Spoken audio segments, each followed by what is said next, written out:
किसकी स्टेबिलिटी ज़्यादा है? क्यों? क्योंकि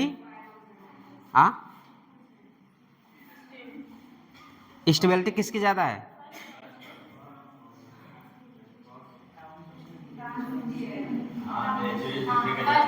इंडोसाइक्लिक कंपाउंड है कि नहीं? करें इंडोसाइक्लिक कंपाउंड है और मोर देन 8 कार्बन है, फ्लेक्सिबिलिटी आनी शुरू हो जाएगी।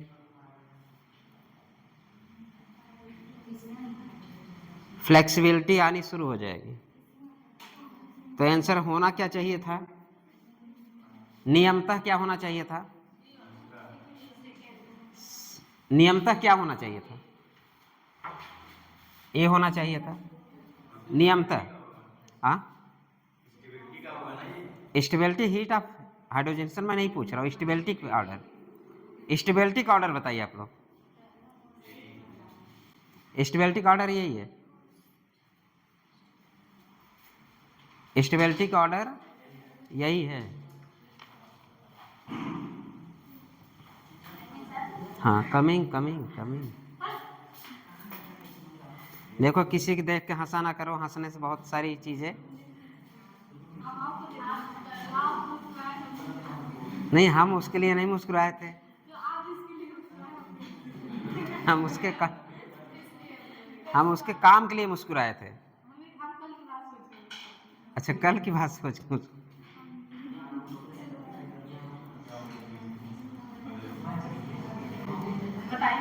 ये एल्कीन है ना, मतलब एल्कीन वाला है कि नहीं था, बट इंडोसाइक्लिक कंपाउंड है। हम बात किए थे जब अगर इस फॉर्म में हो,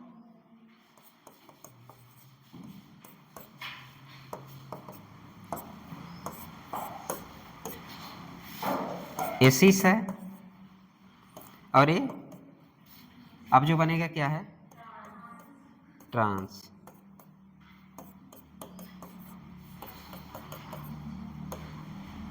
अगर साइक्लिक कंपाउंड नहीं है H,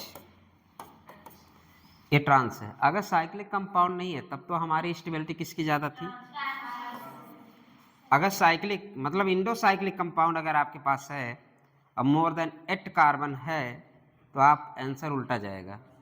तो cis are more stable than the trans.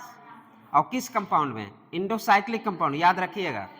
अगर ओपन चैन है, मतलब ओपन चैन है, जैसे ये है ओपन है, तब तो यहाँ पे trans are more stable than the cis, मतलब trans are more stable than cis. But in endocyclic compound, इसलिए मैंने नोट करा के लिखाया है, इंडोसाइक्लिक कंपाउंड में 8 कार्बन से ज्यादा है कि नहीं? काउंट कर लीजिए, यहाँ से काउंट, 1 2 3 4 5 6 7 8 9, ठीक है 10 हो गए। अगर मोर देन 8 कार्बन तो फ्लेक्सिबिलिटी आनी शुरू होने की वजह से आपका होना चाहिए था ट्रांस, बट है यहाँ पे स्टेबिलिटी ऑर्डर किसकी है? सिस। ठीक है, इसमें कोई दिक्कत? कर लेंगे ना। जैसे इंडोसाइक्लिक कंपाउंड दिखे वैसे ही आपको दिमाग लगाना। जैसे 8 कार्बन से ज़्यादा दिखने लगा, आप थोड़ा सा दिमाग लगाना शुरू कर दिया करिए। और किसकी? फ्लेक्सिबिलिटी ऑफ द कार्बन वगैरह की। ठीक, अभी और जगह मिलेगा आपका। अभी हम लोग पढ़ेंगे क्या? ब्रेड्स रूल ना। हाँ, अरे ब्रेड्स पढ़ो, जो भी पढ़ो, एक तरह से ब्रीज रूल कह सकते हैं, उसी में DTS कर दो, ब्रेड्स रूल। पढ़ने जाएंगे तो हमें ऐसे ही कंपाउंड मिलेंगे, वहाँ भी देखेंगे अगर 8 से ज़्यादा हो रहा है ना तब तो एग्जिस्ट करेगा। अभी पढ़ाते हैं उसको। तो अभी क्वेश्चन लिखिए, एक क्वेश्चन हो गया, इसको लिखिए जल्दी, नोट करके लिखिए।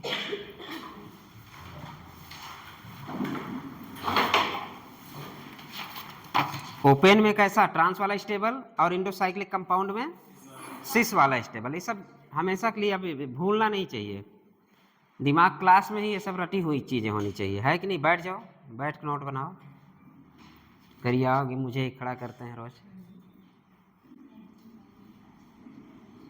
अच्छा है, दाग अच्छे हैं।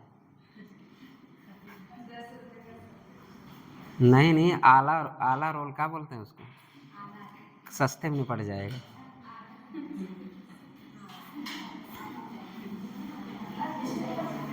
अच्छा, हाँ हाँ,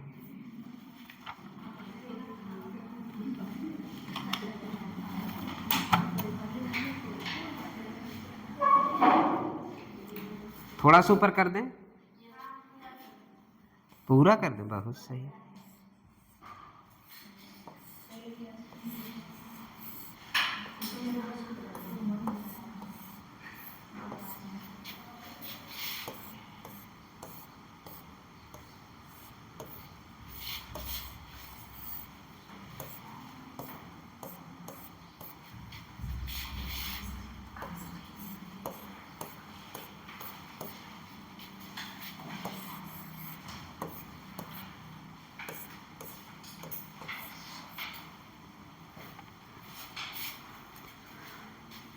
लिख दिए, ऊपर कर दें।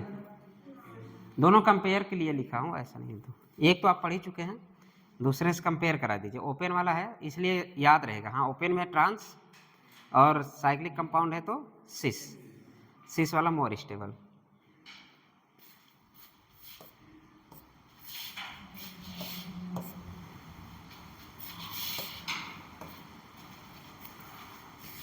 यहाँ पे निकालना आपको क्या, हीट ऑफ हाइड्रोजनेशन, HOH निकालिए। अब एक तो दिमाग में चलने लगा होगा, पाई बॉन्ड इक्वल है तो पाई बॉन्ड काउंट करके तो हम नहीं निकाल सकते हीट ऑफ हाइड्रोजनेशन। अब हमारे पास स्टेबिलिटी देखना है, तो दिमाग चलने लगा होगा, चला लीजिए।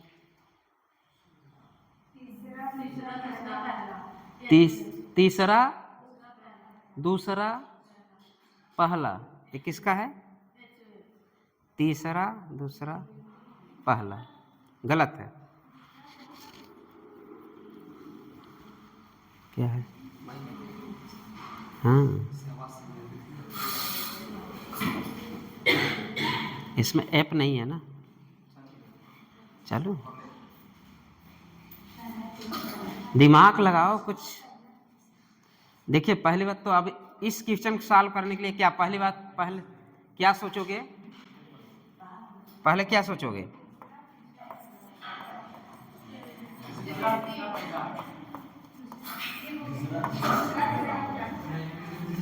अच्छा, सबसे पहले रज्जो किस में दिख रहा है? रज्जो पहला ए,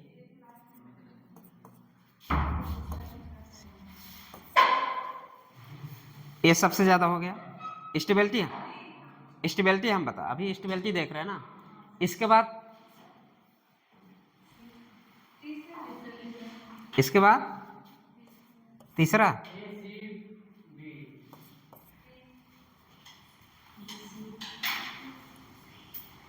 सही है। अब बताइए, HO heat of,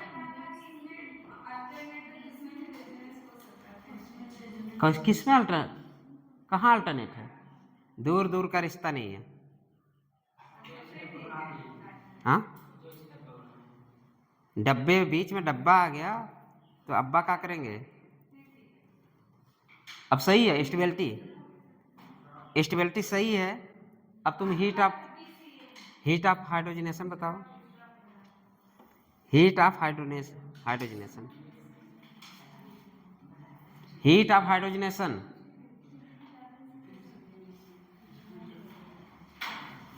heat of hydrogenation, order बताओ गधे। हीट ऑफ, क्या होगा? बी, कितने लोग ए है, हाथ उठाएं।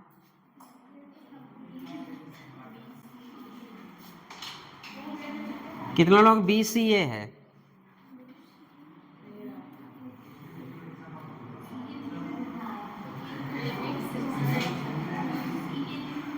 कितने लोग BCA है?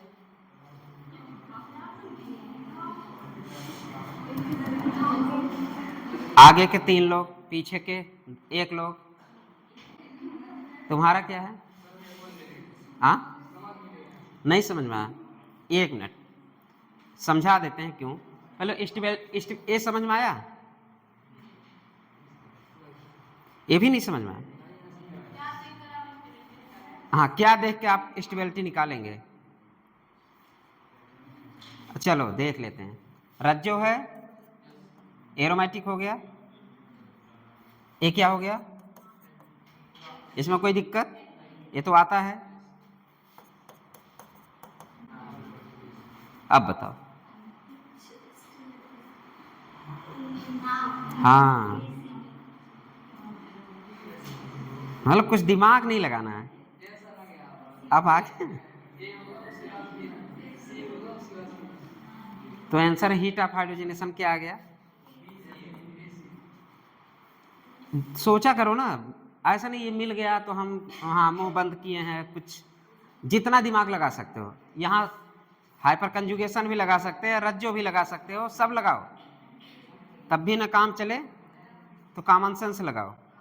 और common sense means anti aromatic, non aromatic और एरोमेटिक। सबसे ज़्यादा स्टेबल कौन था? एरोमेटिक आर मोर स्टेबल ना। अगर एरोमेटिक आर मोर स्टेबल है, एंटी एरोमेटिक सबसे क्या है? क्या है? एंटी एरोमेटिक की स्टेबिलिटी सबसे कम। अगर एंटी एरोमेटिक की स्टेबिलिटी सबसे कम है, इसका हीट ऑफ हाइड्रोजनेशन क्यों? समझ में आया? अब समझ में आ गया। क्योंकि स्टेबिलिटी क्या है? यस इंटू प्रोपोर्शनल टू या HOH।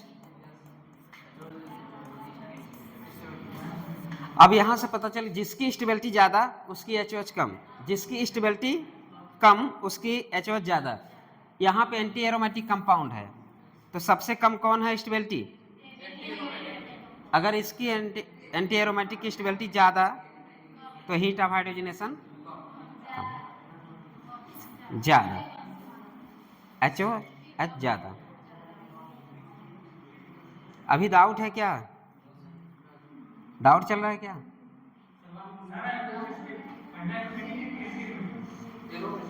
पहला रज्जो है यार, सीधे कुछ ना सोचो, रज्जो है। देखा, double alternate double, double alternate double रज्जो है ना। तो इस सारे कंपाउंड सबसे स्टेबल कौन है? हाँ, एरोमेटिक है कि नहीं? एक दो दो, अच्छा एरोमेटिक है कि नहीं? नहीं है, रज्जो है, ठीक है, एरोमेटिक नहीं है। रज्जो है, रिजोनेंस है, एरोमेटिक नहीं है। रज्जो ठीक है। प्लेनारिटी कहाँ आएगी? प्लेनारिटी यहाँ खत्म, यहाँ के बाद नहीं जाएगा, बट यहाँ तक होगा, यहाँ तक तो हो सकता है ना। हाँ, रेजोनेंस है।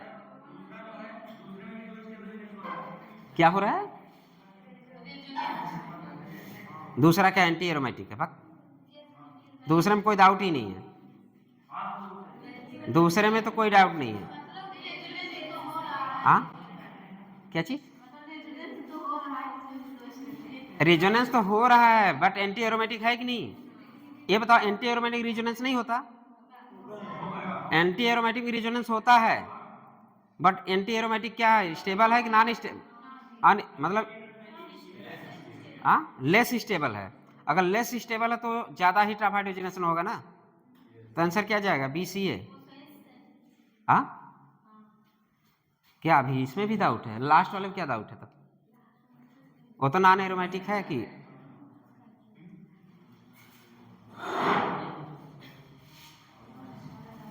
चलिए, किल मेनली रज्जों से सॉल्व हो जाएगा। अभी भी डाउट है क्या इसमें? अभी किसको डाउट चल रहा है? अब बताओ सरवर, क्या डाउट है? अरे रिजोनेंस की बात करो, ठीक है, बट एंटी एरोमेटिक है कि नहीं? तो बात खत्म करो। रिजोनेंस से स्टेबल थोड़ी ना। एक मिनट, हाँ दोनों की बात कर लें, सही है। नहीं, क्वेश्चन सही है। एक मिनट, दोनों में रिजोनेंस हो रहा है। एक मिनट, ठीक है, एक मिनट, हाँ सही है, क्लियर कर लेते हैं। एक मिनट, मैंने जब पढ़ा रहा था उधर एंटी एरोमेटिक एरोमेटिक पढ़ा रहा था, मैं एक वर्ड बोला था, अगर रिजोनेंस के वजह से बेंजीन वाले का रिजोनेटिंग स्ट्रक्चर या रिजोनेंस की वजह से इसकी स्टेबलाइज होता था, कौन? Aromatic compound. या रज्जो वाले बात करें। लेकिन एंटी एरोमेटिक में अगर हम बात करें रिजोनेंस होने की वजह से, डीस्टेबलाइज वर्ड मैंने लिखा था, रिजोनेंस की वजह से एंटी एरोमेटिक में रिंग कैसा होता था, डीस्टेबलाइज, स्टेबलाइज नहीं होता था। बट यहाँ भी रिजोनेंस है, बट एंटी एरोमेटिक होने की वजह से अगर यहाँ एंटी एरोमेटिक में जहाँ पे मैंने पढ़ा वहाँ खोलो, पलटो, सब लोग पलटो, अभी मिल जाएगा। क्या चीज? एंटी एरोमेटिक है, रेजोनेंस है कि नहीं? तो कैसे कह दोगी ये? रेजोनेंस दोनों में है। दोनों में क्या है? यहाँ केवल हम रज्जों के बारे में सोच रहे हैं, ठीक है। वहां पे एंटी एरोमेटिक कंपाउंड है, इसमें दो राय नहीं है। ये अरे इसके बारे में छोड़ दो, इसके बारे में छोड़ दो। अब सोचो, ये दो डब्बे के बारे में छोड़ दो, हम केवल इसके बारे में बात करें, इस रिंग के बारे में बात करें, तो क्या बोलोगे? Anti aromatic. तो क्या हुआ? हाँ, रेजोनेंस भी हो रहा है। किसमें? दोनों में। बट एंटी एरोमेटिक वाले में, रेजोनेंस में आपका जो रेजोनेटिंग स्ट्रक्चर होता है डीस्टेबलाइज करता है। जहां पे एंटी एरोमेटिक मैंने लिखा उसको खोलो पहले। कौन? हम यहाँ केवल रज्जों की बात करें, तुम एंटी एरोमेटिक की बात कर रहे हो। हाँ, वहाँ एंटी एरोमेटिक देखेंगे तो चलो, और कुछ देखना है? हाइपर कंजुगेशन देख लो, कुछ भी देख लो, अल्फा हाइड्रोजन देख लो। ऐसा देखिए जो सबसे अच्छा यही है, ठीक है, जो देखना हो देख लो, ये बेस्ट है। हाँ चलो, इसलिए गड़बड़ होता है। ऑर्डर जैसा है तैसा लिख लो, ठीक है। मेनली हमें इसके बारे में बात करना, ये एंटी एरोमेटिक है, ठीक है, मान लेते हैं, मान लो ना, है, मान लेते हो। देखो, रेजोनेंस आने की वजह से स्टेबिलिटी क्या होती है एंटी एरोमेटिक की। अगर एंटी एरोमेटिक कंपाउंड में रेजोनेंस हो तो क्या होगा? डीस्टेबलाइज होगा, अभी मिलेगा अभी। अगर एंटी एरोमेटिक कंपाउंड में होता है तो डीस्टेबलाइज। चलिए आगे बढ़िए, क्वेश्चन फिर करिए। बेंजीन बनाइए, फिर एचओ अच्छी है।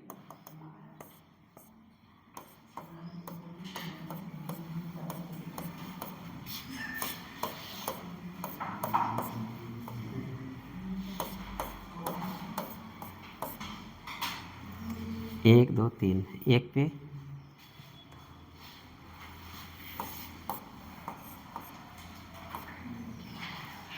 अब बताइए, स्टेबिलिटी बताइए, पहला, दूसरा, तीसरा।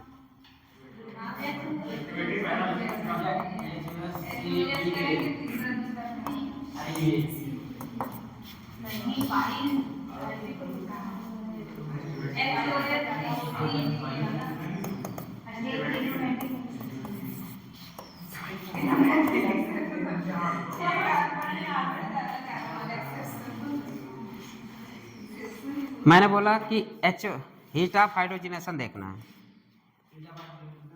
मैंने बोला था कि पाई बॉन्ड अगर जिसमें ज़्यादा होगा उसका हीट ऑफ हाइड्रोजनेशन ज़्यादा होगा। बट इस कंपाउंड में मैंने ये भी बोला है, एक्सेप्ट एरोमेटिक में number of pi bond count करके हम लोग क्या नहीं निकाल सकते? एचओएच। अगर नियम था, एक्चुअल जो ऑर्डर होना चाहिए था, ठीक है, एक्चुअल ऑर्डर जो होना चाहिए था बी,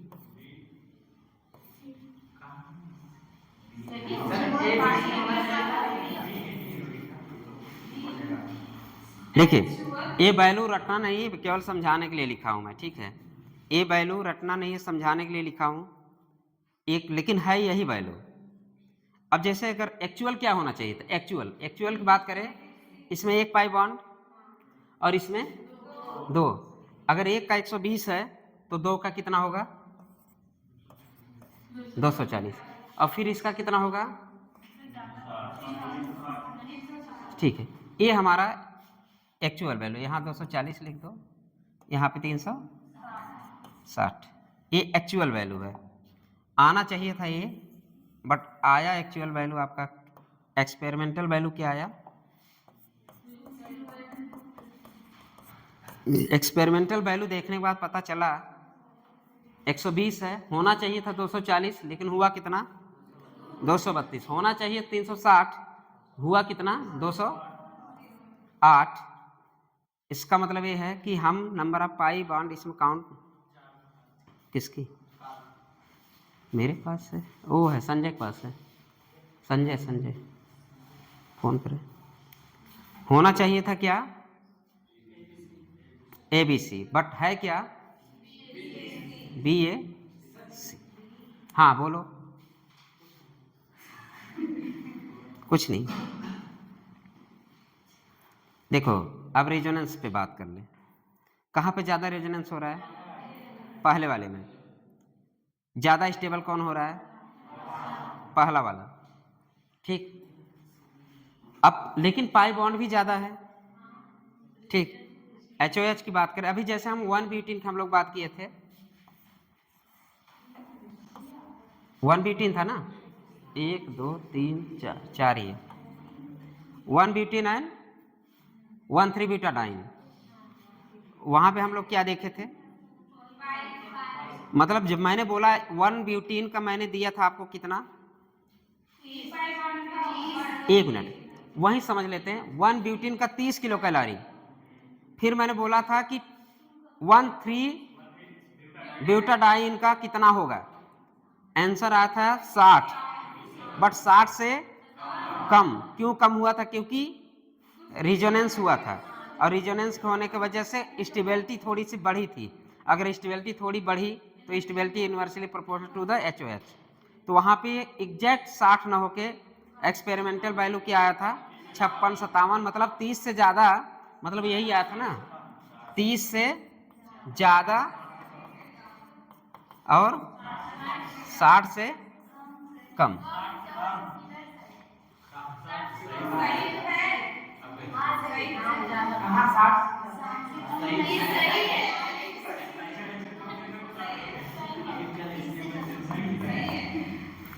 सही है।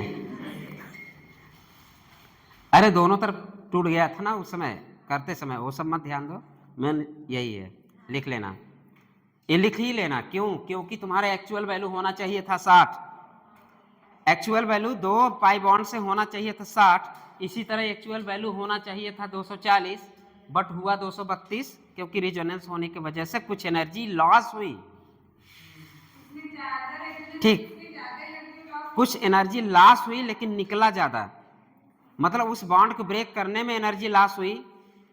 जैसे 2 बॉन्ड है ना, इस बॉन्ड ब्रेक करने में मानते हैं इतनी एनर्जी निकली 120, और इसमें 2 है, 2 को बॉन्ड ब्रेक करने में एनर्जी निकलती है, कितना निकलना चाहिए था 240, बट रिजोनेंस होने की वजह से एनर्जी हो और लगानी पड़ी। जब और एनर्जी लगानी पड़ी तो मतलब जो निकला था उसी में से तो जाएगा ना, मतलब 2 को ब्रेक करने में थोड़ी एनर्जी लगानी पड़ी, और जो निकला था, लगाना निकलना दोनों को माइनस कर देना, कुछ ना कुछ रिजल्टेंट क्या आएगा, कम हो जाएगा। इसी तरह है कि 1 पाई की वजह से 120 है, ये तो सबसे पीछे है, 1 पाई है सबसे पीछे है, 2 पाई और 3 पाई की बात फंसी है।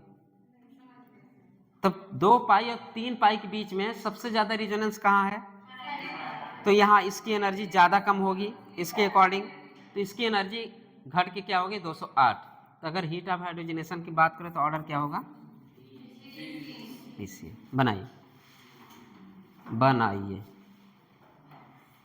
और वो ऐसे लिखना यार, वो HOH तुम्हारा एक्चुअल वैल्यू से थोड़ा सा कम और रियल वैल्यू से थोड़ा सा ज्यादा, एक्चुअल वैल्यू से थोड़ा सा कम, रियल वैल्यू से थोड़ा सा ज़्यादा। यहाँ भी वही रूल्स अपना है। और इम्पॉर्टेंट करके लिखना इसको, एक क्वेश्चन आ चुका है।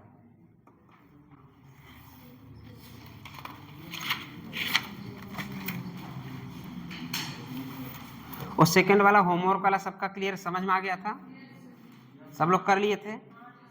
बस ये ध्यान देना है, पर पूछा है कि सबका पूछा है? पर H2 पूछा है ना?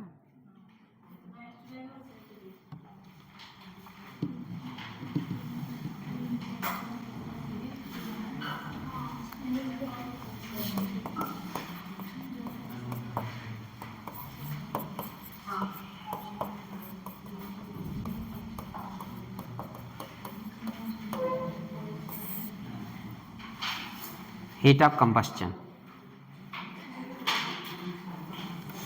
चलिए हो गया, लिख लिए सब?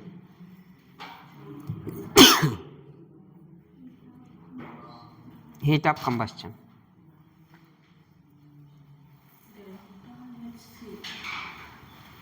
HOC कर सकते हैं। हीट ऑफ कंबस्चन आपके इसी में छुपा है आपका राज, ठीक है? हो गया?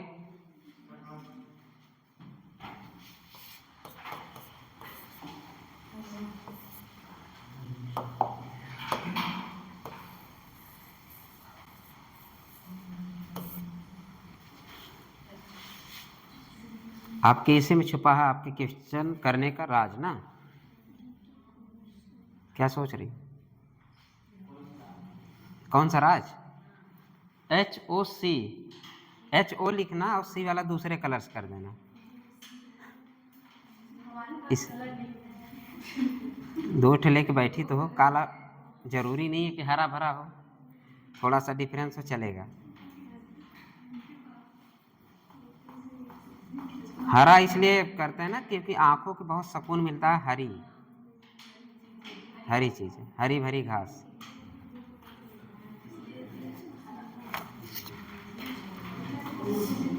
चलिए लिखिए, डेफिनेशन लिखिए। हीट ऑफ, हाँ किसका 1 मोल? चलिए, amount of the heat released, amount of heat release लिखो। रितेश गधे कहीं को आगे पीछे देख रहे हो। Amount of heat released during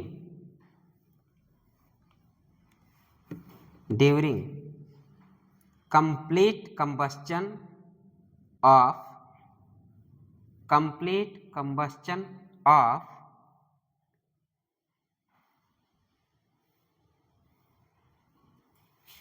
1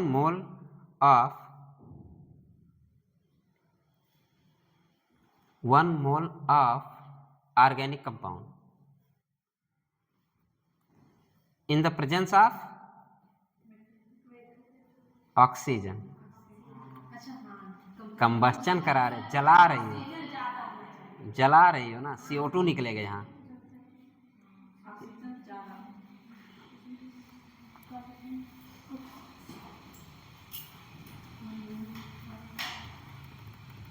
organic compound है, अगर हम ऑर्गेनिक कंपाउंड को मान लें CXHY, ठीक है। अब किससे जला रही हो? ऑक्सीजन से।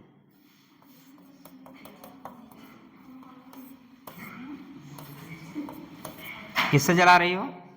ऑक्सीजन से। इक्वल टू बना दो, क्या निकलेगा? CO2 प्लस हाफ O2, हाँ हाफ H2 सॉरी, क्या निकलेगा? हाफ H2 लिख दो, प्लस हीट।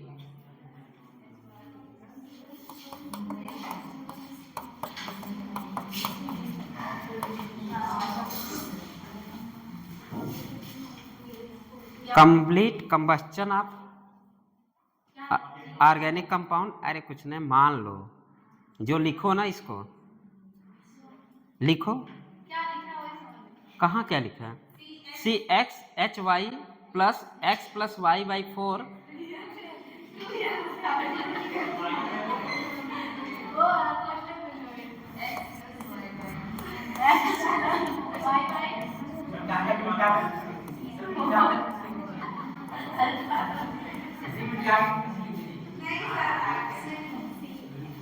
गया दही मिला जुला कुछ ना करो, ऐसे भी लिख दो। ये हाइड्रोकार्बन है, उसको जलाने के लिए किसके प्रेजेंस में, ऑक्सीजन के प्रेजेंस में हीट इवाल्व होता है, वही हमारा क्या, हीट ऑफ कंबस्चन। तो heat of combustion directly proportional to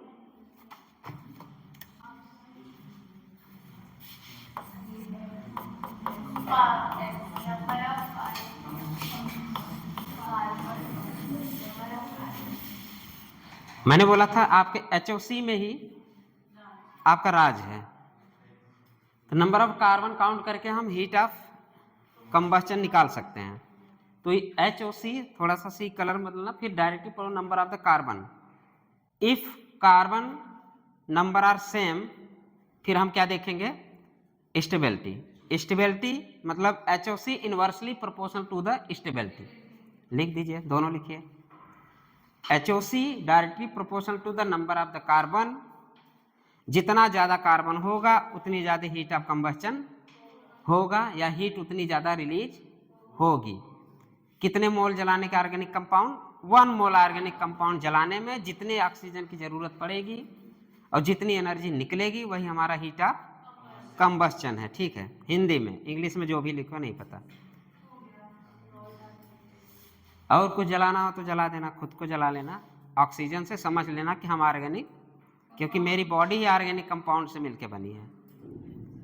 ठीक है, तो अपने को जलाने के लिए किससे जलाओगे, ऑक्सीजन से। और क्या निकलेगा वो तो पता ही है, CO2। CO2 निकला, ऑक्सीजन, फिर एनर्जी भी निकलेगी। चिल्लाओगे पैच जो भी चिल्लाओ, एनर्जी फॉर्म में निकलेगी। अपने एक समझ लेना। ठीक है, यहाँ तक हो गया। चलिए क्वेश्चन करिए।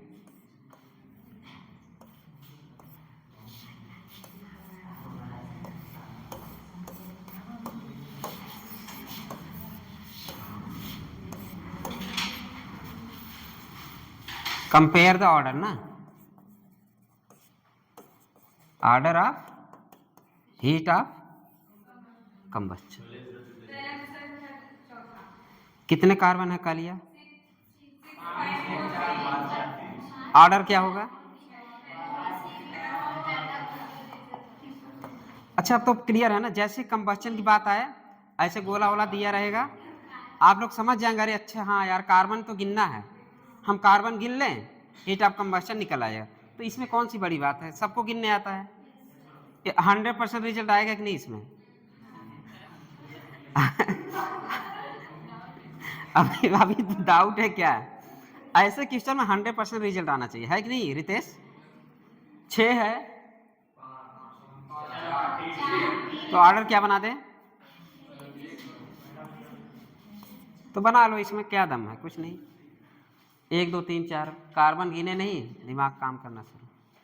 दूसरा क्वेश्चन लिखिए, ट्रांसिस। अच्छा इसको बना लीजिए, तब तक हम लिखते रहें, बड़ा स्पीड है। हो गया,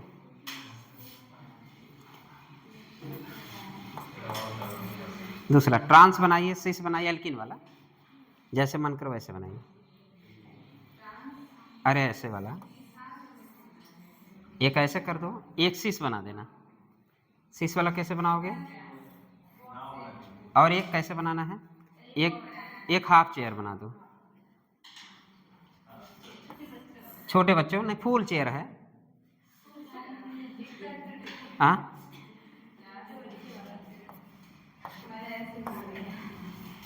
चलिए, स्टेबिलिटी बताइए।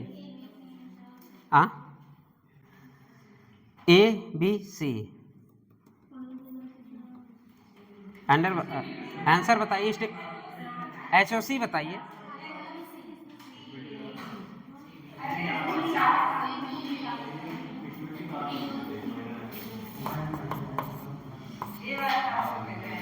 ये देखिए 1 2 3 4, 1 2 3 4, यहाँ पे 4 कार्बन, यहाँ पे 1 2 3। ये तो पता है सबसे पीछे जाएगा, ये पता है सबसे पीछे जाएगा। अब बात किसी इसकी, अब मुझे पता है ये ज्यादा स्टेबल होता है कि नहीं, ट्रांस वाला ज्यादा स्टेबल, अगर स्टेबल ज्यादा, मैंने बोला जब number of carbon same, number of carbon same, फिर क्या देखेंगे? स्टेबिलिटी। अब जिसकी स्टेबिलिटी ज्यादा उसकी एचओसी कम, तो स्टेबिलिटी किसकी ज्यादा?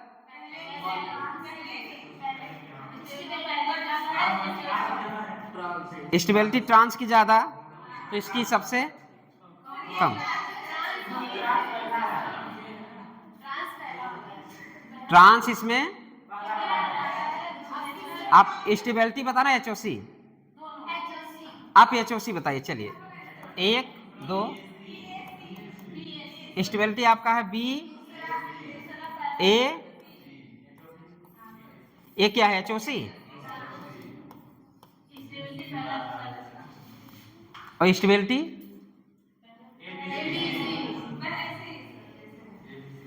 अभी 1 मिनट, हमें पता है ट्रांस आर मोर स्टेबल,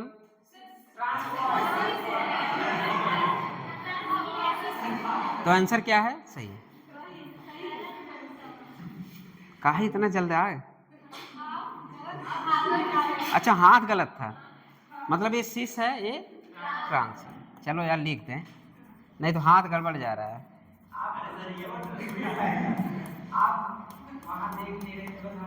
अच्छा जहां भी हाथ जाए, गलत जगह जाए तो रोक देना, ठीक है।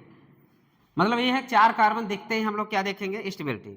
और जहां स्टेबिलिटी ज्यादा वहां एचओसी कम। और ये स्टेबिलिटी हमें पता है सबसे ज्यादा सिस में होता है, ट्रांस में। ट्रांस में सबसे ज्यादा स्टेबिलिटी है।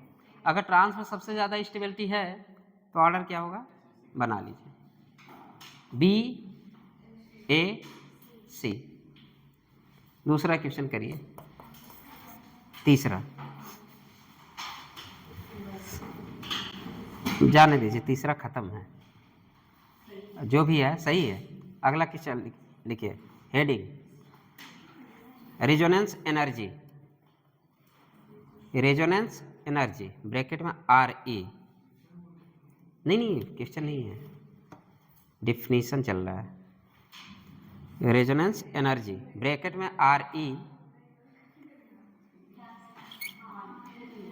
हाँ, और इसको क्या नाम देंगे? स्टेबलाइजेशन एनर्जी, और stabilisation energy.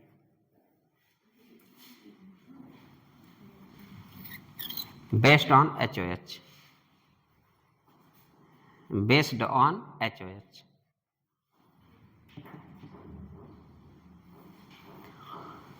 RE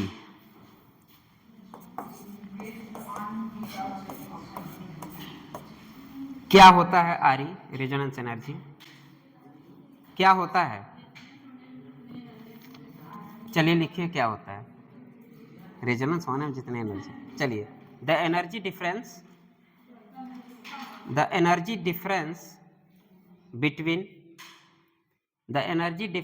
between more stable resonating structure, more stable resonating structure, more stable resonating structure and resonance hybrid, and resonance hybrid is called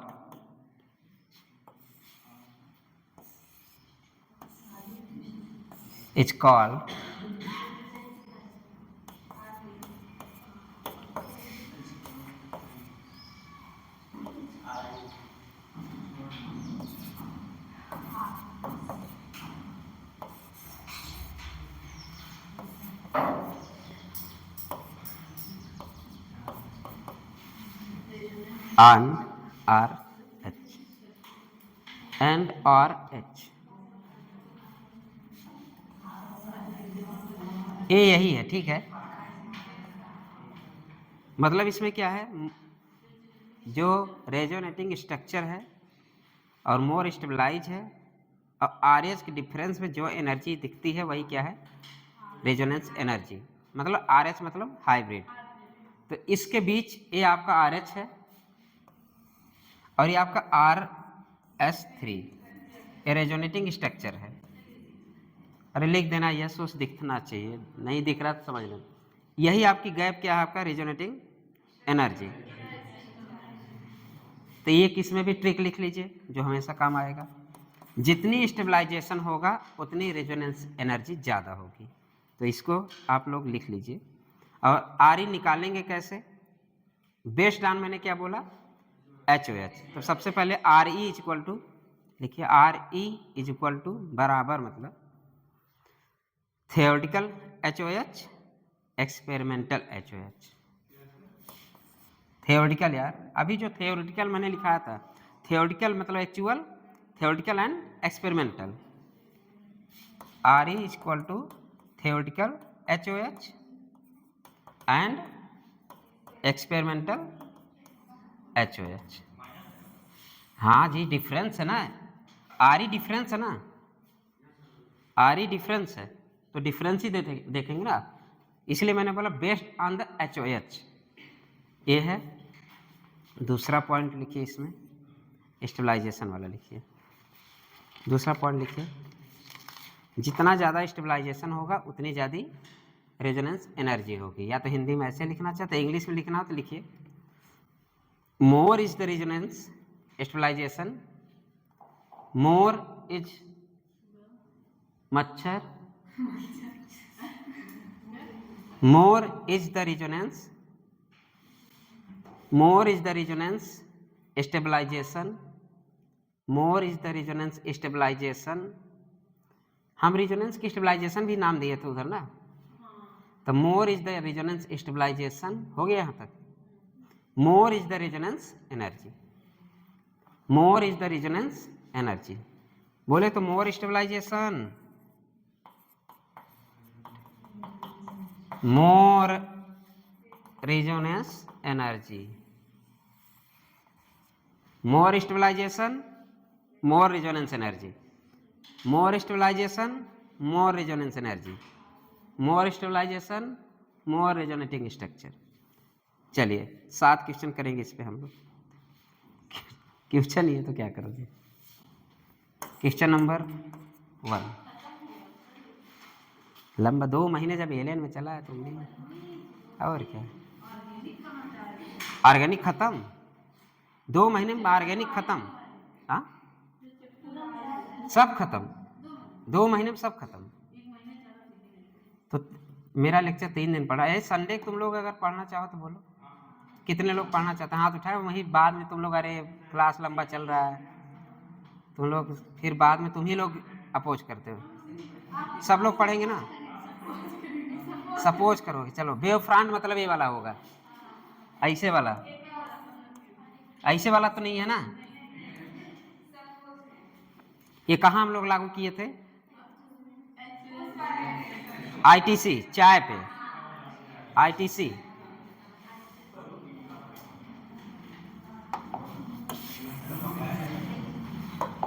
ये बताओ इनऑर्गेनिक उनको मैं दे दूं, अगर बात करूं मान सुजीत को, इनऑर्गेनिक, अरे पीडब्ल्यू वाले,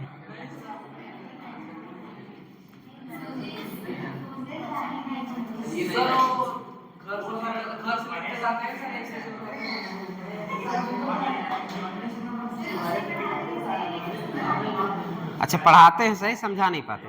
हो सकता है इनऑर्गेनिक समझा लें। इनऑर्गेनिक क्या है, ये 2 चीज बचा, पीडी,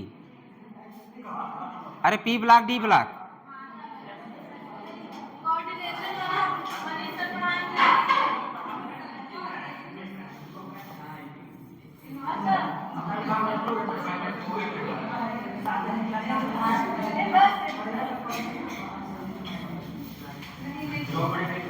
बस 4 कार्बन है। 1 2 3 4 5 6 कार्बन, 1 4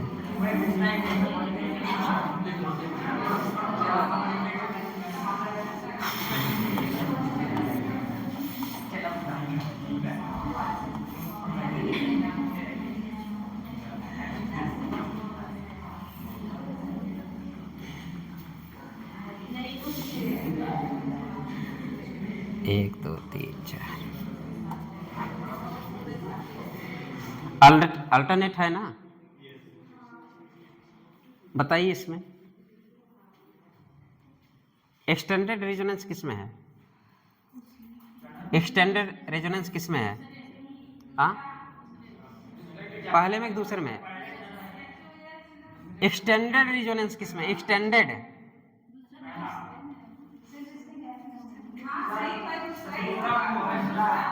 एक gap, double alternate double, double alternate double, क्या डबल अल्टरनेट? अब कौन सा? स्टेबलाइजेशन ऑफ द, मैंने बोला एक वर्ड स्टेबलाइजेशन। अगर स्टेबलाइजेशन रीजोनेंस स्टेबलाइजिंग ज्यादा है तो आर ही ज्यादा होगा, तो कौन होगा? दूसरा वाला। इसमें कोई सोचना ही नहीं है, ज्यादा रीजोनेंस ज्यादा स्टेबल। दूसरे क्वेश्चन करिए।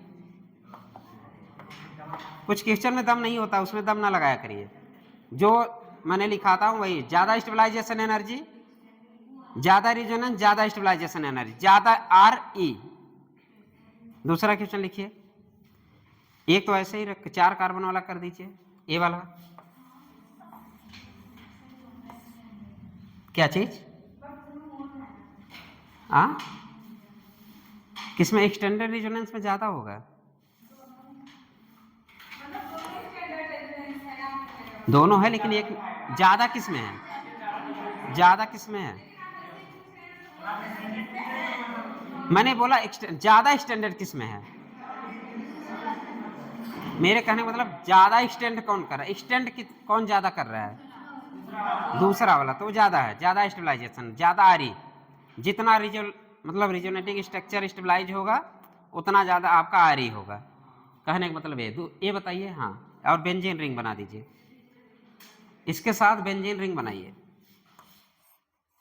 आप बताइए स्टेबिलिटी क्या? आरी बताना है ना। ये सब आरी का ऑर्डर चल रहा है। आरी पे क्वेश्चन है, रेजोनेटिंग एनर्जी पे। ऑर्डर बताइए। इक्वल,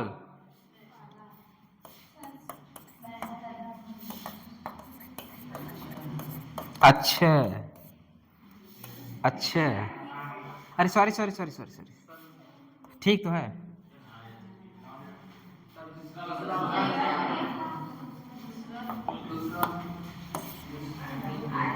मोर स्टेबलाइजेशन मोर आरी, मोर स्टेबलाइजेशन मोर आरी। और स्टेबलाइजेशन का दूसरा नाम क्या होता है? रेजोनेंस। मोर रेजोनेंस,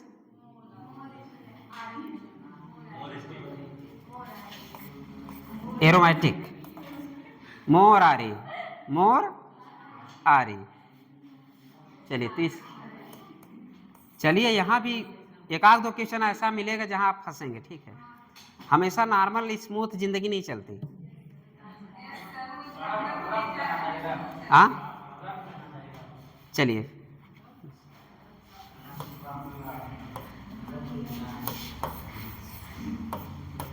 कौन ज्यादा स्टेबल? क्योंकि ये और ये बड़ा जल्दी आंसर आ रहा है। इतना पढ़ चुके हैं कि अब आंसर जल्दी जल्दी आ रहा है ना। चलिए तीसरा क्वेश्चन लिखिए। अब 13 क्या होगा? कालिया।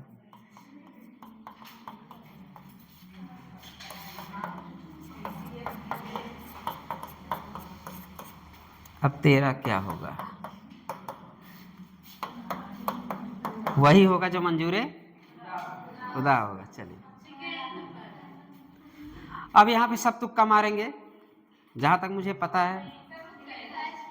मैंने बोला कि मोर स्टेबलाइजेशन, मोर आ रही, केवल यहाँ स्टेबलाइजेशन देखना और कुछ नहीं।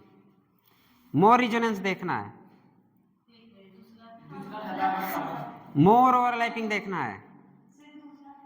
दूसरा वाला करेक्ट आंसर, यस सर। अरे यार ज्यादा ही मोटा हो गया।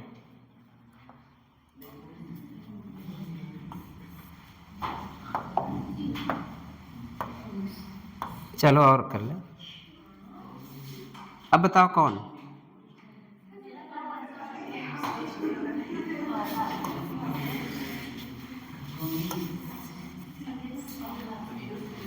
ये बताइए।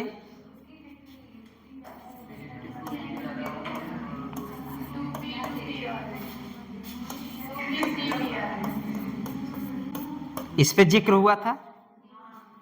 ये बताइए ज्यादा ओवरलैपिंग यहां होगा क्या होगा? यहां एक ठू डाक गया, 3 पे गया। जो बेस्ट स्टेबलाइजेशन कहां होगा, रेजोनेंस कहां होगा? 2p 2p में कि 2p 3p में? 2p 2p में ज्यादा रेजोनेंस होगा, ज्यादा स्टेबलाइजेशन होगा, तो आंसर क्या होगा? पीला वाला। ज्यादा आंसर पीला वाला।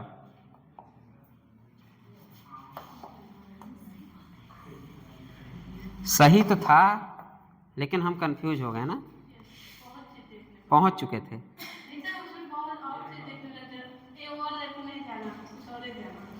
और क्या ध्यान आ रहा था? इलेक्ट्रोनेगेटिविटी ध्यान आ रहा होगा, ईएन साइज ध्यान आ रहा होगा। तो यहां मैंने बोला था मोर स्टेबलाइजेशन तो किसी को सोचना ही नहीं है, केवल रेजोनेंस पे बात करना होता है, रज्जों पे बात करना होता है। सेम कहाँ है, ओवरलैपिंग अलग है। ज्यादा ये बताओ जितना अच्छा बैक बॉन्डिंग किस में ज्यादा बनाते हो? जब बगल बगल हो कि एक पड़ोसी वाले को हो? बगल बगल ना, तो जा और ओवरलैपिंग किस में ज्यादा होगा? बगल बगल वाले में कि पड़ोसी के डक के? बगल में ज्यादा होगा, पड़ोसी के डक के नहीं होगा। तो पड़ोसी है ना 3p, एक गैप हो गया। अगर 2p होता यहाँ पे तो क्या होता? तब दोनों बराबर होता। पर ये 2p 2p और 2p 3p, तो कौन ज्यादा स्टेबल? आर किसका ज्यादा? तो कुछ क्वेश्चन पे आप मार्क कर दिया करिए, जो आपको लगे थोड़ा सा कंफ्यूजिंग है, और जो हलवा है हलवा को वैसे छोड़ दिया करिए। जो कंफ्यूजन थोड़ा सा स्टार उस्टार मतलब जो जैसे सजा सकते हैं सजा लिया करिए, कि एक क्वेश्चन हमें डाउट में डाल सकते हैं फ्यूचर में। तो उससे थोड़ा सा जब आप रिवीजन भी करिए ना, ताकि आपका ध्यान कहाँ पे जाए? आपका ध्यान हमेशा उसी पे जाए। हाँ हाँ, आपका ध्यान उसी पे जाए जो स्टार बना है, बाकी तो सब कर लेंगे। चलिए अब सबसे इंपॉर्टेंट क्वेश्चन लिखिए। बेंजीन रिंग नहीं बनाना है, बेंजीन जैसा बनाना है। नहीं मेरा मन नहीं है, मेरा मन नहीं है, ये है।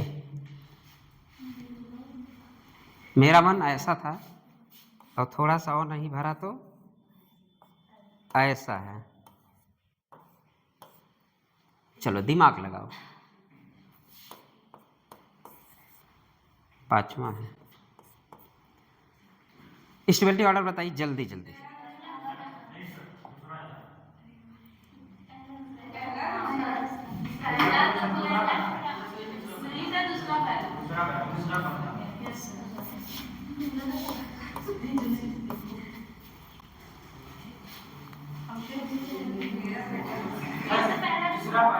अच्छा दिमाग में आ ही चुका होगा बॉन्ड हम कैसे ब्रेक करें, दिमाग में आया है कि नहीं? बॉन्ड ब्रेक होना शुरू करते हैं हम लोग। ये शायद ऐसे टूटेगा ना, ये शायद ऐसे टूटेगा, ये शायद ऐसे टूटेगा, ठीक। ये शायद ऐसे टूटेगा, ये शायद ऐसे टूटेगा, ये शायद ऐसे टूटेगा, ये शायद। अब कुछ दिमाग काम करना शुरू कर दिया होगा, क्रॉस कंजुगेशन। ये 50% पार्टिसिपेट कर रहा है, ये 50% पार्टिसिपेट कर रहा है, तो यहाँ पे क्रॉस कंजुगेशन हो रहा है कि नहीं? और यहाँ पे एक्सटेंडेड कंजुगेशन हो रहा है कि नहीं?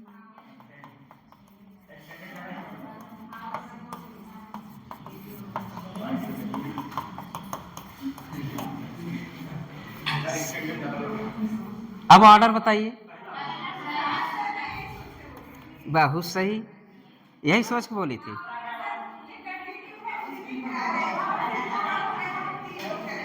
तुम काहे मोबाइल हो, तुम्हें अभी डाउट? हाँ रिजोनेंस, एक मिनट, रिजोनेंस कैसे? एक मिनट एक मिनट एक मिनट, क्या ये रिजोनेंस तुम्हें यहाँ ज्यादा लग रहा है?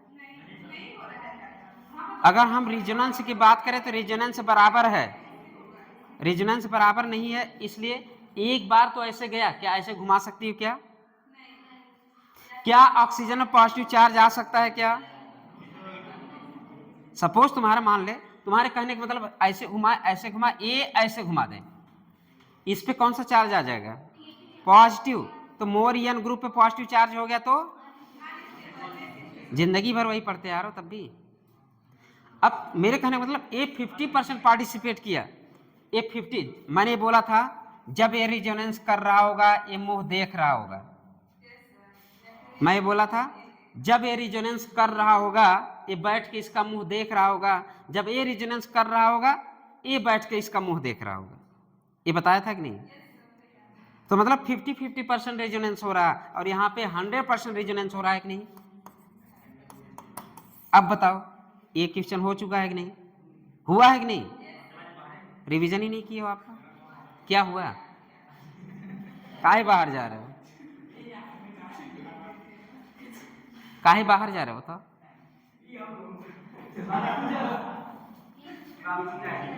अब शांत हो जाओ।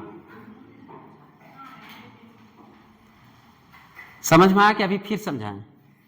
क्यों समझ में आया क्या? हाँ, अरे सब लिखा तो एक्सटेंडेड कंजुगेशन,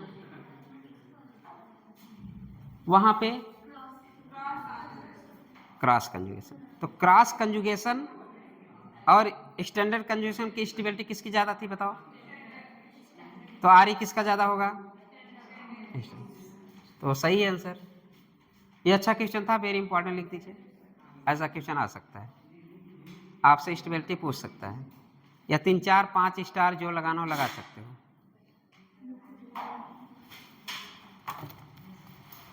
चलिए फिर अपनी वही पुरानी दुनिया में, कौन सी दुनिया में?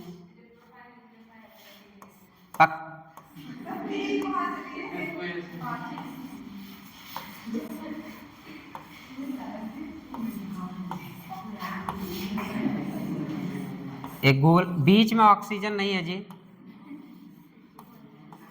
बीच में ऑक्सीजन नहीं है।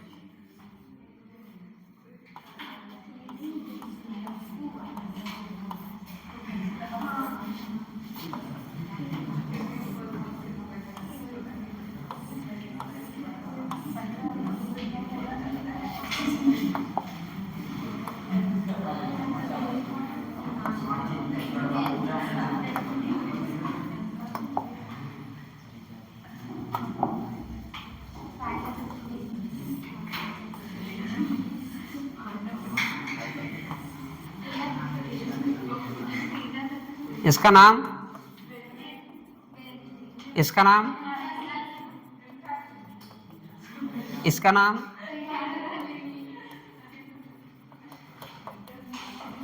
थ्रीन ना। अब बताइए रेजोनेटिंग क्या बताना आपको? अच्छा 2 रिंग, बाई साइकिल वाला तो गायब हो गया, एक तो यही बना दो।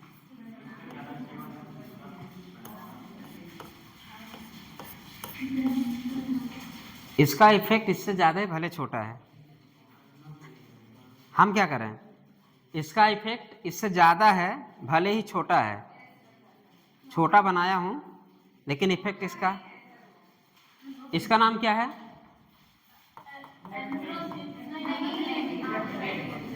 नैप्थलीन। ऑर्डर बताओ, आरी का ऑर्डर बताओ।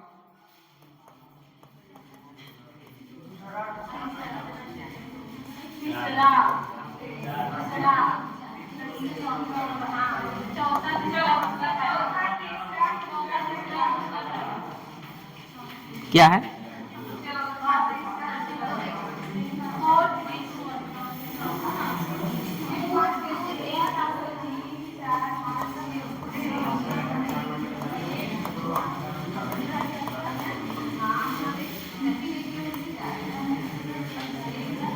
अरे यार एक रिंग और रहेगा, इस पे रहेगा, ठीक है, तभी तो गड़बड़ हो रहा था।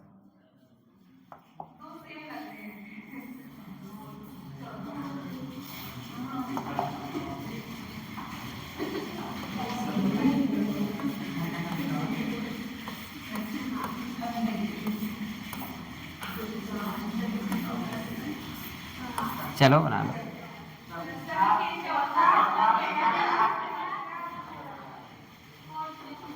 पानी कहाँ से? अच्छा ऊपर से बताओ।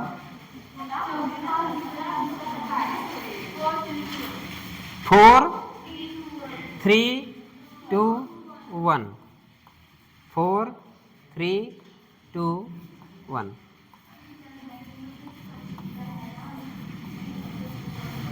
जितना स्टेबलाइजेशन एनर्जी ज़्यादा उतना आरएच ज़्यादा। आरएच कैसे निकाले थे हम लोग?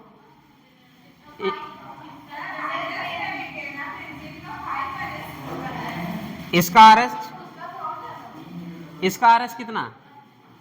इसका आरएच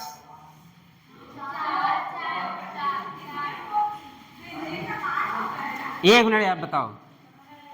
चलो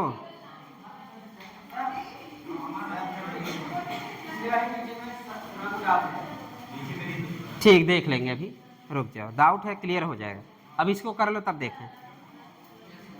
खड़े हो जाओ, श्रवण तुम ही खड़े हो। चलो बताओ स्टेबिलिटी ऑर्डर। चौथा, तीसरा, दूसरा, पहला। क्यों? इसका आरएच कितना? नंबर ऑफ आरएच निकाल दो, खत्म। आरएस, नंबर ऑफ आरएस मतलब स्टेबलाइजेशन एनर्जी। इसमें कितना? इसमें कितना? इसमें कितना?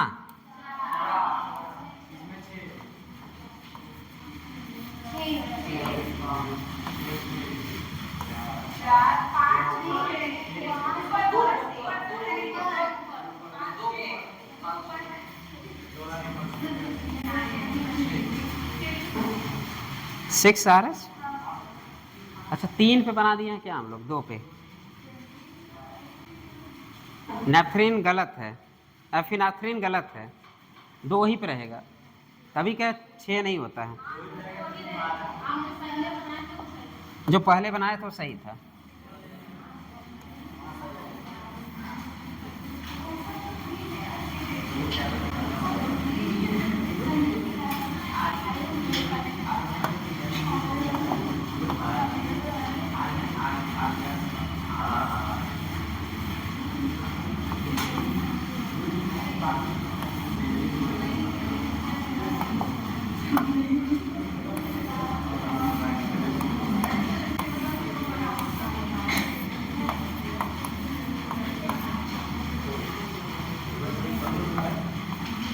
समझ में आया?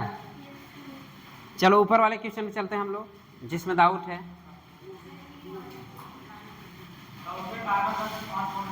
हाँ,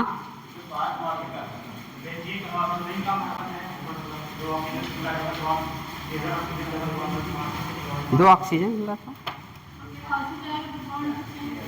सॉरी यार, ए रुक जाओ, ए ऐसे होगा, एक यहाँ पे क्या चीज ऐसे होगा।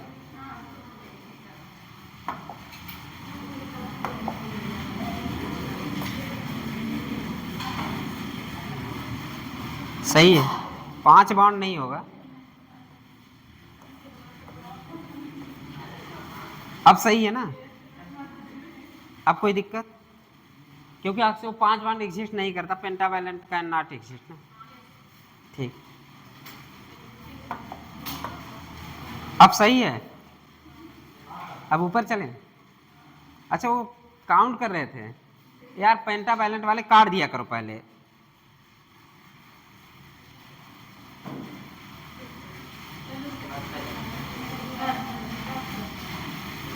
इसमें रेजोनेटिंग स्ट्रक्चर किसका ज्यादा है?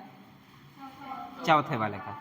जितना रेजोनेटिंग स्ट्रक्चर स्टेबलाइज उतना आपका आर ही होगा, रेजोनेटिंग एनर्जी। अगला क्वेश्चन लिखिए। अच्छा इसको लिख लीजिए। चलो कुछ का हुआ कुछ का नहीं, 2 मिनट देते हैं। नहीं समझ में आया आपसे? अच्छा कैसे आर एच ऐसे ही निकालते थे ना? आर एस कैसे निकालते हैं? Number of vertical line, vertical line अगर पता है तो हमारा आर एस निकल जाएगा। बड़ा सुंदर लग रहा है यार। हाँ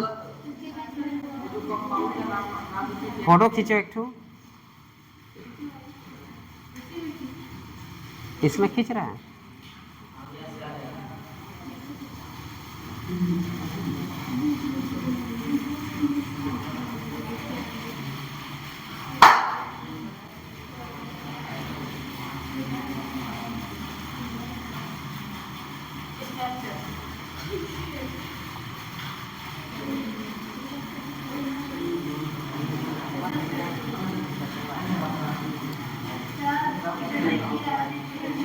हाँ अच्छा, प्रधानी लड़ रहे हैं। अच्छा विधायक, अच्छा अगर विधायक लड़ रहे हैं तुम ही लोग वोट नहीं दोगे, ये कह के नहीं दोगे कि यार ये बहुत टार्चर किए थे। नहीं, इंसान निगेटिव ढूंढता है ना, पहले पॉजिटिव कभी कोई नहीं ढूंढता है। हर इंसान की कहानी है। चलिए आगे बढ़िए। इसमें सबसे अच्छा क्वेश्चन यही था। लिखिए ब्रेड्स रूल। टाइम कितना हुआ? 9:49। क्या हुआ?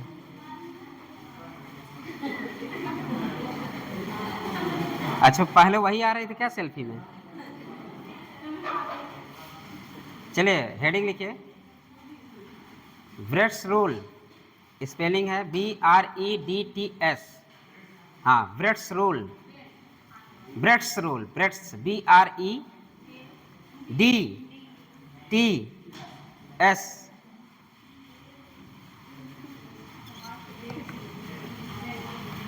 और जानते बेंजीन का कितना होता है? 36 किलो कैलोरी होता है। 36 किलो कैलोरी। जो आरी है ना, 36 किलो कैलोरी।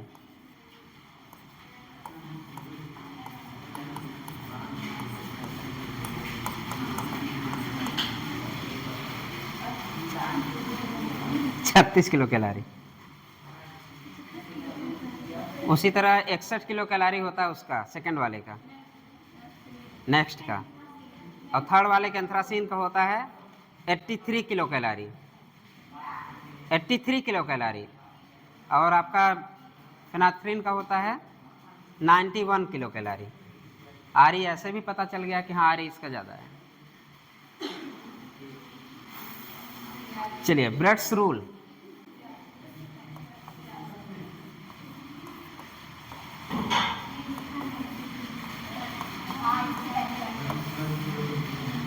चलिए लिखिए ब्रेड्स रूल।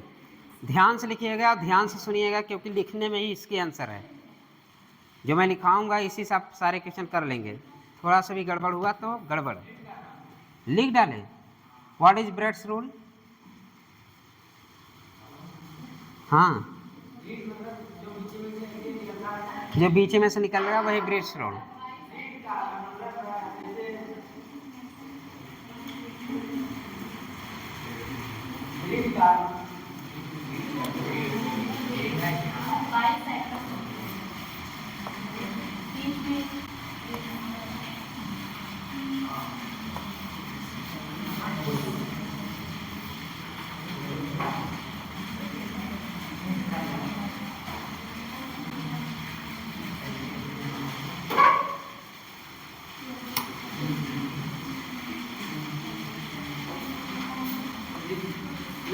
हाँ ये ठीक है, मतलब उसमें नहीं रहता है बीच में, और ऐसी तो नॉट पॉसिबल।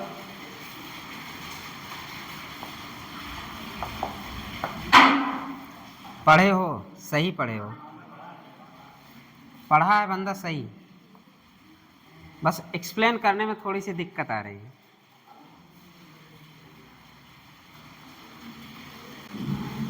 चलिए लिखिए पहले। मैंने बोला लिखने में सब आ जाएगा, तुम बताने में सब आ रहा है, अच्छी बात है, बता सही रहा है बंदा, जा सही रहा है। अभी क्वेश्चन में गड़बड़ होगा, लेकिन बैठ जाओ। चलिए लिखिए, अकॉर्डिंग टू ब्रेड्स। अब ब्रेड्स वही है, अगर ब्रेड कहें तब भी वही पढ़ना। According to Bredt, Bredt bread pakora वाला नहीं, ब्रेड्स रूल। अकॉर्डिंग टू वही रूल। अरे ब्रेड्स है यार, टी आगे लगाओ, टी तो भूल ही गए। Bredt's rule, according to Bredt's rule, apostrophe तो वही रहेगा, यस के बाद एपोस्ट्रोफी रहेगा। ब्रेड्स रूल लिखिए, according to Bredt's sp2 hybridization, sp2 hybridization that is planarity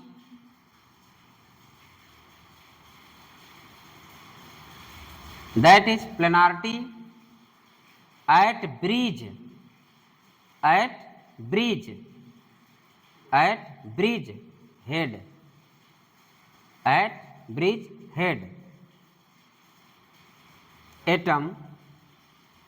atom bridge head पे जो एटम है, एटम इज, चलिए फिर सुन, according to Bredt's sp2 hybridization that is planarity at bridge head atom, bridge head atom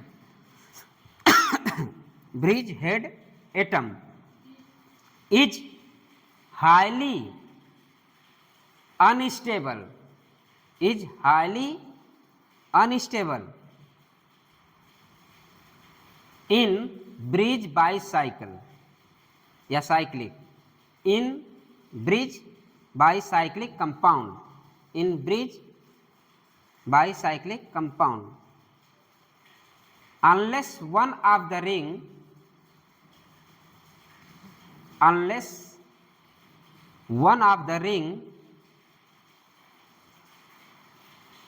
contain at least 8 carbon, सिवाय किसको छोड़ के, 8 कार्बन वाले को छोड़ के,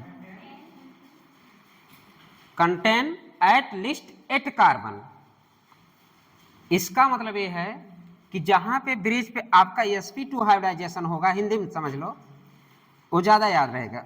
इसका मतलब ये है जहां पे ब्रिज पे sp2 हाइब्रिडाइजेशन होगा तो प्लेनारिटी आ जाएगी, और इसके प्लेनारिटी sp2 हाइब्रिडाइजेशन होने की वजह से ब्रिज पे वो हाईली अनस्टेबल होगा, तो कंपाउंड एग्जिस्ट नहीं करेगा।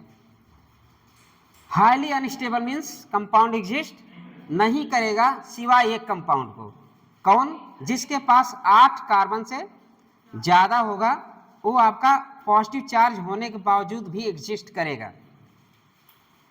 वो आपका पॉजिटिव चार्ज होने के, इसको क्या बोलेंगे, इसको क्या बोलेंगे,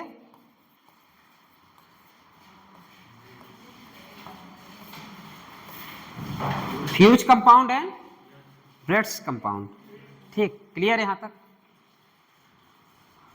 बनाइए। इसके नीचे लिखे fused bicycle cyclic compound, fuse bicyclic compound, उसके फ्यूज वाले के नीचे fused bicyclic compound, 2 atom common, 2 atom common, जहां जहां मैंने डॉट बनाया वो डॉट तुम भी बनाओ, वो 2 एटम है, ब्रिज पे एटम है ना, 2 एटम कॉमन। अरे यार क्या आ गया, 2 एटम कॉमन। यहां पे कितने एटम कॉमन, अब यहां पे एक डिफिनीशन आ गया।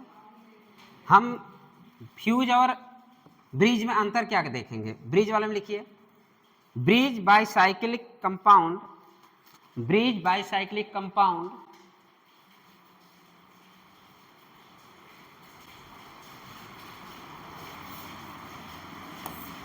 Bridge bicyclic compound, Bredt's rule या Bredt's valid,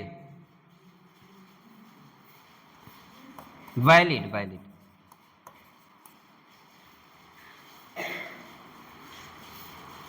bridge bicyclic compound, arrow देखे ऐसे, ब्रेड्स वैलिड, ब्रैकेट में लिखिए more than 2 atom are common, more then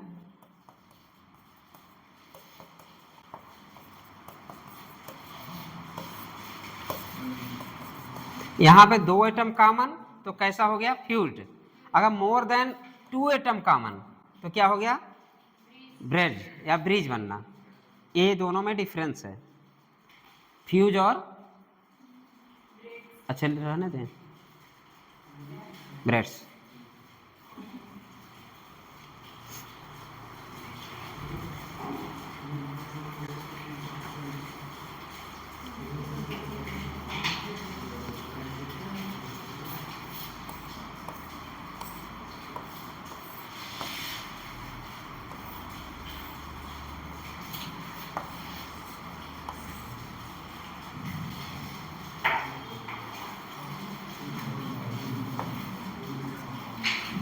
ब्रेज heads compound. हाँ,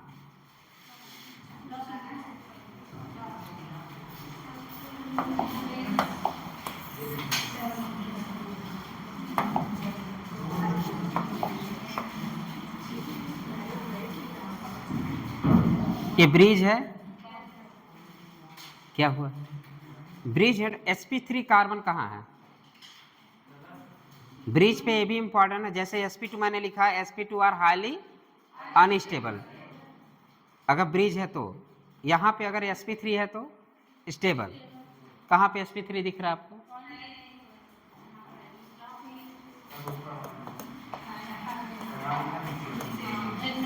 ठीक है, एक नीचे भी कर दो, sp3 हाइब्रिडाइजेशन होगा, लिखो। हाँ,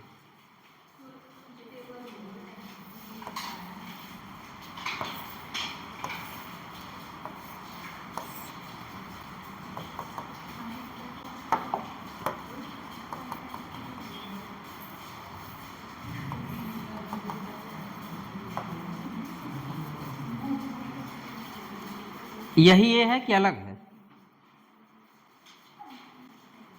हाँ, दोनों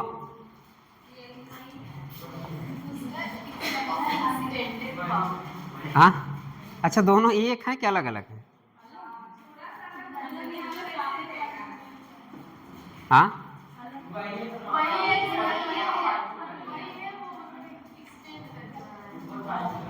दोनों सेम है, दोनों के रेजोनेटिंग स्ट्रक्चर है, दोनों सेम है। अब तीन तीन ठेरो लगाए तब भी सेम नहीं है, नियर सेम है।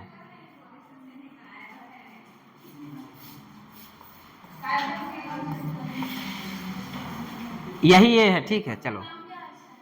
क्या नाम? वही बाईसाइक्लिक कंपाउंड है, ब्रिज कंपाउंड है, तो लिखो BHC।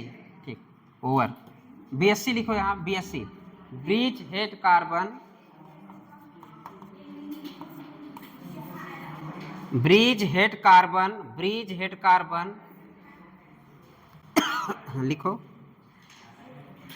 Bridge head carbon are sp3, bridge head carbon are, इसके नीचे लिखो bridge head carbon are, bridge head carbon are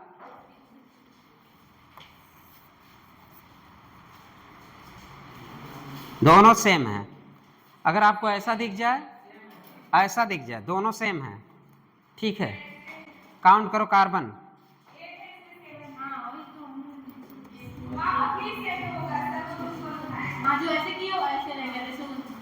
कैसे?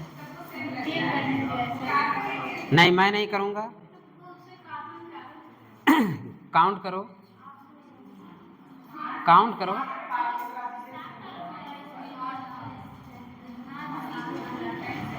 देखो यार एकदम सही है, तुम गिनो मैं गिन लिया हूं। कितने लोग सेम दिख रहा है, कितने लोग डिफरेंस दिख रहा है? हाथ उठा सेम वाले।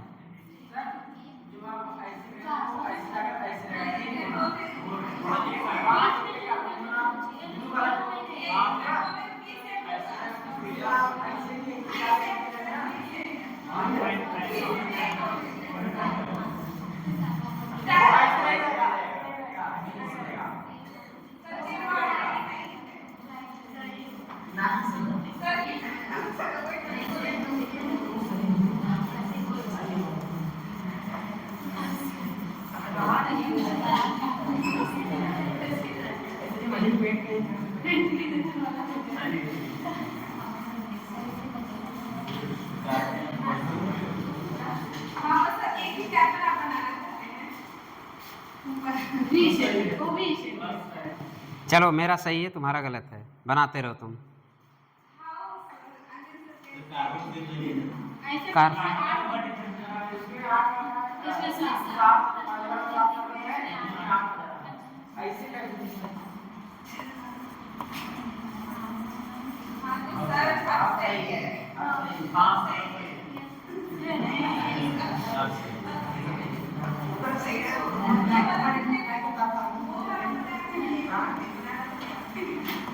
अच्छा, चाहे वो बनाते चाहे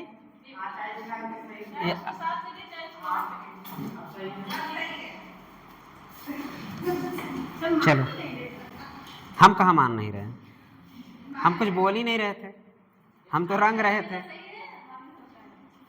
चलो,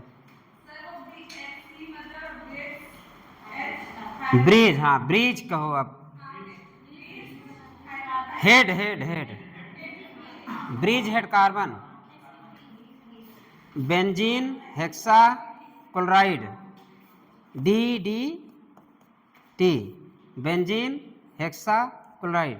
वो वाला DDT नहीं है, ये है ब्रिज कार्बन, ठीक है, ये ब्रिज हेड कार्बन है। ये क्या है? Bridge head carbon. ब्रेड्स ना करना, ब्रिज हेड कार्बन। पहचानने के एक ही तरीका है ब्रिज वाले का, मोर देन 2 एटम्स। हाँ, मोर देन 2 एटम्स। जैसे यहाँ पे कितने एटम हैं? 1 2 3 4।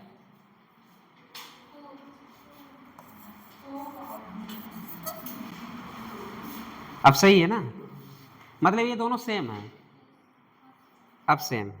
चलिए अगला क्वेश्चन खत्म। क्या चीज? इसमें हो गया टाइम? हाँ ठीक है, आने दो। 1 2 3 4, हम भूल गए, चलो 1 2 3 4, 1 2 3 4।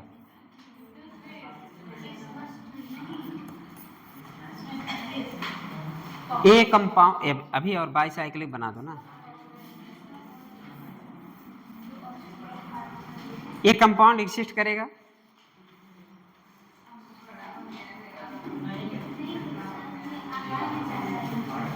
ये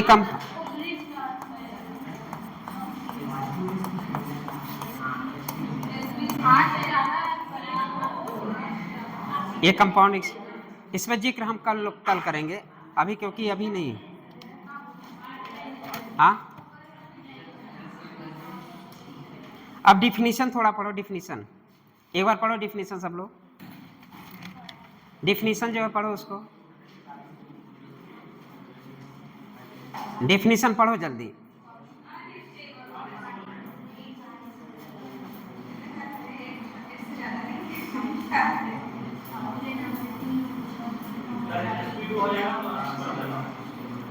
sp2 हो जाएगा,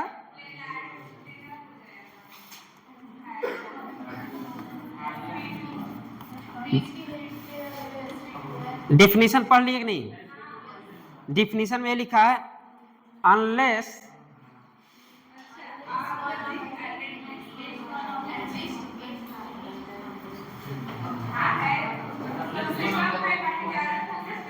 देखो मैंने क्या बोला, sp2 हाइब्रिडाइजेशन अगर ब्रिज पे है तो वो हाईली अनस्टेबल है, एग्जिस्ट नहीं करता। लेकिन कब एग्जिस्ट करता है? अगर मोर देन 8 कार्बन हो जाए तब वो एग्जिस्ट करेगा। तो इसके नीचे लिख दो कंपाउंड आर एग्जिस्ट। बस इतना बताना था। काउंट करो कितना कार्बन है। 8 से ज्यादा, 8 से कम है क्या? 1 2 3 4 5 6 7 8 9 10 11, बीचों में कार्बन है। तो इसका मतलब ये क्या है? और क्यों ऐसा हुआ? 8 कार्बन के बाद फ्लेक्सिबिलिटी आ जाती है।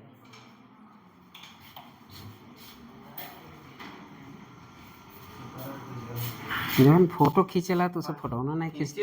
अरे अभी मस्त कलरफुल बना रहा था। अरे तो रहबो नहीं करते। अरे तो धरो तो हला हला हला हला हला हला हला